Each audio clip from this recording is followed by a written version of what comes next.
We mentioned red flags. What are some relationship red flags? So, um,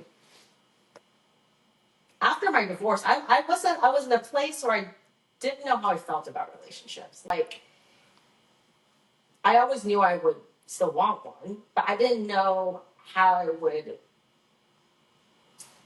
Get one? No, I just didn't know what kind of values I was looking for. I guess so that makes sense, right? It was kind of like, and I think this is part of this going back to the self identity. It's just trying to figure out, like, okay, well, what values are bringing me down? What parts of my old relationship that I not like, and what are like maybe like small red flags, but what's like green flags that I'm like noticing. And so there was just so many, again, like moving parts at that point in my life where I was like really growing and discovering my identity at the same time. In the beginning of this relationship actually really helped me with that, because he also, my partner, he also, prior to us meeting, had some really toxic relationship experiences as well. So we both are kind of in the same place. We're both kind of like had taken a break from dating, trying to refigure out our identity and like what we wanted going into the future, not just together, but separately as individuals.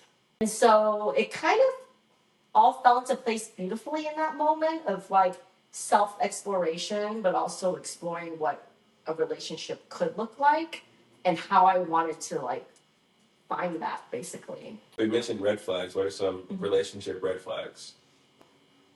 I think for me, kind of similar to what you had spoken about earlier. Like if I'm talking about, taking things slow or addressing my needs, or if I'm bringing up, my journey of healing or trauma, and if they immediately seem like they're not interested in that, or they don't want to talk about that, or they don't want to open up their perspective or what's going on in their life about that, it makes me like, I'm just kind of like, okay, you're not even willing to have that conversation. So essentially, Yeah. emotional, like well-roundedness and an emotional Yes. maturity that's able to verbalize. 100%. Because I now have learned, I mean, especially after I got divorced, I realized I really need a person, and not just as a romantic partner, but even like my close friends. I really need and want people in my life who can have these like deep, emotionally intellectual conversations and be in touch with their feelings.